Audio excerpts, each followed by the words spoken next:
না শুনে নোংরা জায়গায় কিসের আইনের ব্যবস্থা? আমি একজন কাউন্সিলর পদপ্রার্থী, আমি এই নোংরা জায়গায় আমি যাইতেই জানি। জয় আমারে জোর করে নিয়ে গেছে, জয় ঘরের মধ্যে পাড়া দিয়ে আমার নিয়ে গেছে। জয় আমাদেরকে ফোন দিছে, আমরা কিন্তু প্যানেলে আসতেও জয় চাইনি। আমাদের প্যানেলে ভোট চাই নাই, যদি তাই হতো তাহলে লাস্ট 95 ভোট আমি শুদ্ধা পাই। আমরা নিপুণের কাজ করছিলাম, নিপুণের কাজ করাতে শিল্পী আছে যারা 1,500 2,000 টাকা দিয়ে ডাক্তার দেখাতে পারে না।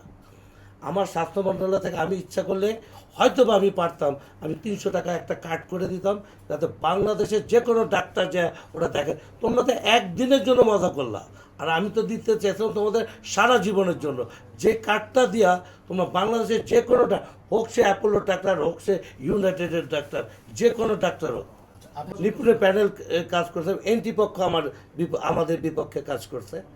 আবার নিপুণ এখানে এইবার মানে আমরা শখের করা হচ্ছে, মানে যাইতেও কাটছি আইতেও কাটছি, মানে এরকম ব্যাপারটা যে নিপুণ আবার আমাদের এগেন্সে কাজ করছে। কারণ নিপুণের আবার একজন নতুন সঙ্গী হয়েছে, কি জানি নাম ওর, নাম ভুলে যাই, ওই যে কি যাই হোক ওইটা। আর আমি যদি মারুফ আবির নিয়ে কথা বলি, আমি কারো নিয়ে বাজে কথা বলবো না এখানে, শুধু নিপুণকে নিয়ে শুধু একটা বাজে কথা বললাম এর জন্য যে আমি ওই যে কথা বললাম যে তোর জিৎজল ভাই আমার বলছিল, কাকন তুই কিন্তু আমার একটা কথা রাখবি, কি 2বার রিকোয়েস্ট করছে আমাদের, না দীপজল ভাই সারা জীবন আমি আপনার ভোট দিছি, এইবার কিন্তু আমি নিপুণে ভোট দেবো।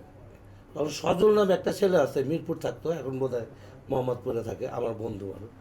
ও কাজ তুই এটা কেমনে করলি দীপজল ভাইয়ের মুখের উপরে, ভোট দিয়ে এসে একটা মিশা কথা কোনো দরকার থাকে, সামনাসামনি করে দিচ্ছে, এটাই ভালো। দীপজল ভাইয়ের কথা আচ্ছা ঠিক আছে দে। তাইলে আমি যদি তাকে মুখের উপরে কথা বলতে পারি, তা তোর নিপুণ তো একটাবার চিন্তা করা উচিত ছিল যে এই ছেলে টাকা খরচ করছে আমার জন্য, ফেস্টুন দিছে, সব কিছু দিছে, তাহলে সব কিছু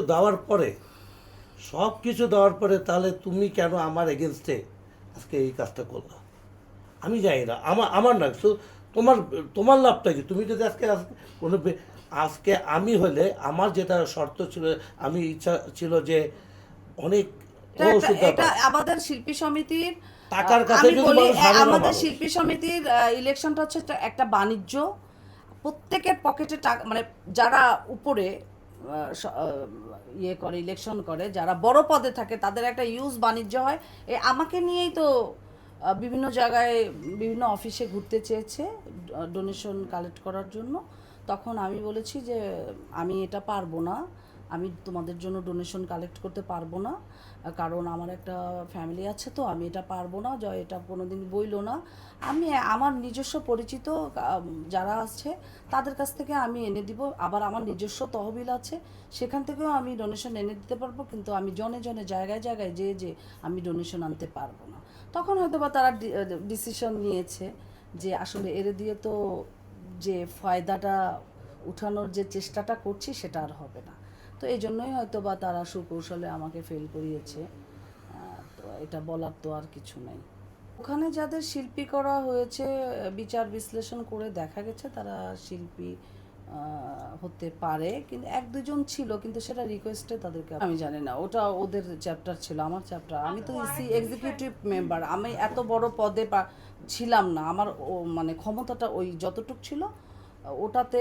এই হিরো আলমের বিষয়টা হচ্ছে এটা আসলে প্রেসিডেন্ট সেক্রেটারির হাতে, এটা আমার হাতে ছিল না, অপারেশন আর অন্য কিছু।